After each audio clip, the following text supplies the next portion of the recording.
Hello friends, welcome to my YouTube channel. Today I am going to tell you about the life cycle of Taenia solium.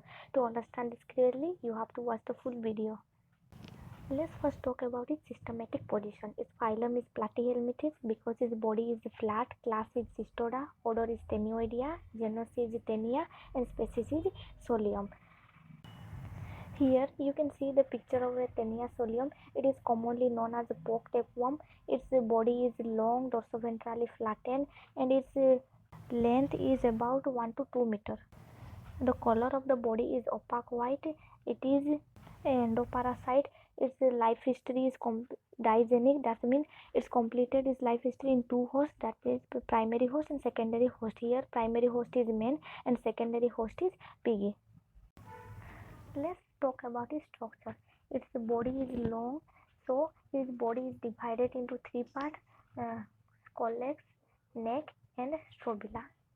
Let's first discuss about its first part, that is scolex. Scolex is anterior end of the body of Taenia solium. The scolex is 1 mm in diameter. It has 4 muscular suckers that surrounds the rostellum. The rostellum is having gelatinous hook arranged in two circles. These gelatinous hooks helps the taenia to attach in the wall of the intestine. The next part of the body is neck. The neck is thin, small, and unsegmented. It grows continuously and proliferated to give rise to proglottids. The rest part of the body is called as strobila. The strobila is again divided into three types: immature proglottids, mature proglottids, and gravid proglottids. First, immature proglottids. The immature proglottids are about 200 in number. They are devoid of any reproductive organ. Then comes the mature proglottids. Mature proglottids are 100 to 150 in number. They are having both male and female reproductive organ. So these proglottids are hermaphrodite. The last is gravid proglottids. The gravid proglottids are devoid of reproductive organ, but they have fertilized egg and branched uterus.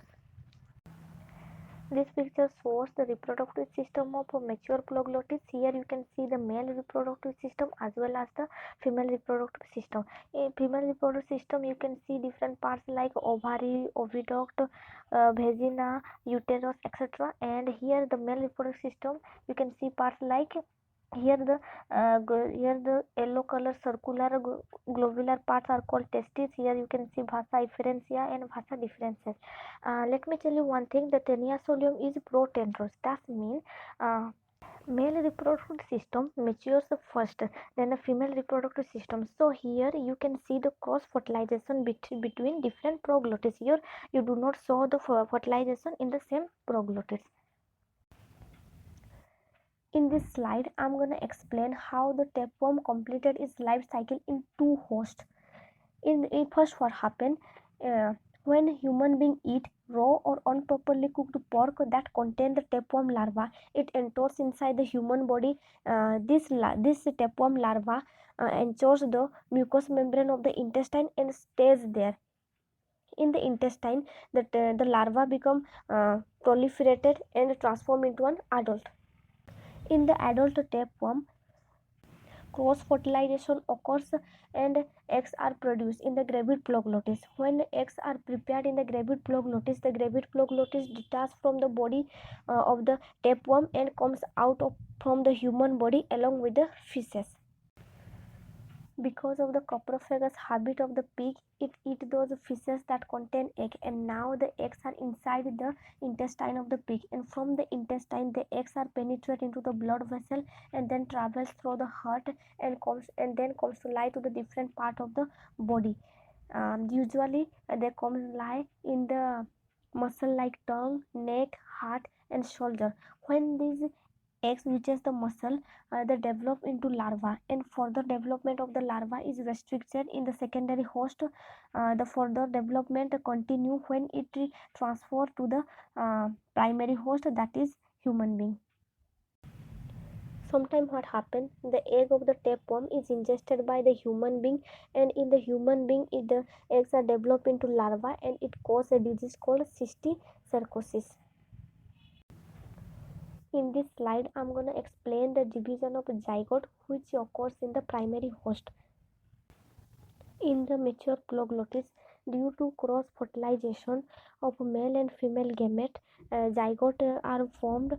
The zygote then surrounded by yolk cell, and then both zygote and yolk cell are surrounded by egg cell. The zygote then divide unequally to form larger cell and smaller cell. The larger cell are called megameres and the smaller cell are called embryonic cell. The megamere further divide repeatedly to form the megameres, and the embryonic cell divide further to give two unequal cell. The larger cell are called mesomeres and the smaller cell are called micromeres. The micromere further divide repeatedly to form a mass of cell called morula. Then the megamere surrounds the morula and form as outer embryonic membrane, and mesomere later form the inner embryonic membrane. Below this inner embryonic membrane, basement membrane is also present. In this slide, I'm going to explain the further development of the embryo. Here you can see the morula, the embryophore, which is also called as inner embryonic membrane, and the egg cell. They together form an embryo state which is called as young onchosphere. Now what happened? The morula further differentiate to form six hooks-like structure, which also bear the pair of penetration gland called as hexacantha, and this embryonic stage is called as mature onchosphere. Further development of this onchosphere is restricted here, and its development continued when it reaches the secondary host.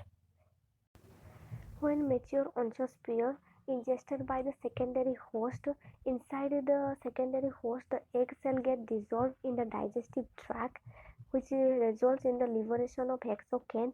Then the hexocanth penetrate the wall of the intestine with the help of hooks and the pair of penetration gland, and then it reaches the blood vessel. From the blood vessel it reaches the heart, and from heart they finally comes to lie to the striated muscle of the different part of the body. After reaching in the muscle, they lose their hooks, increase size and acquire a fluid filled cavity called as bladder worm. This bladder like sac filled mostly blood plasma of the host. A thickening arises gradually on one side of the bladder, which makes the anterior end of the larva. The thickening area invaginates as a hollow knob. The invaginated knob develops sucker on its anterior surface, and hooks are developed at its bottom. Now this inverted knob is called prolix, which bears suckers, hook and rostrum. Now the further development does not take place unless it reaches to the main host, that is the main.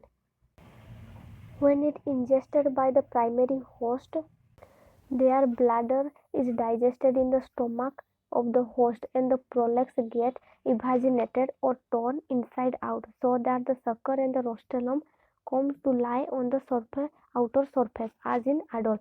Thus a scolex and a small neck is formed. The scolex anchors itself to the mucous membrane of the intestine, and the neck proliferated a series of proglottis to form the strobila. It takes nearly 10 to 12 weeks to prolix to be converted into an adult taenia. Effect of parasite on host. The infection of taenia causes a disease called taniasis in human. This taniasis is caused due to the adult tapeworm. Sometimes men ingest onchosphere and it causes a disease called cysticercosis. Treatment. Antihelminthic drug like carbon tetrachloride, oil of cannodium are used for remove the tapeworm from the human intestine. They only remove the strobila, while the scolex can be removed by the surgical operation. Thank you for watching this video.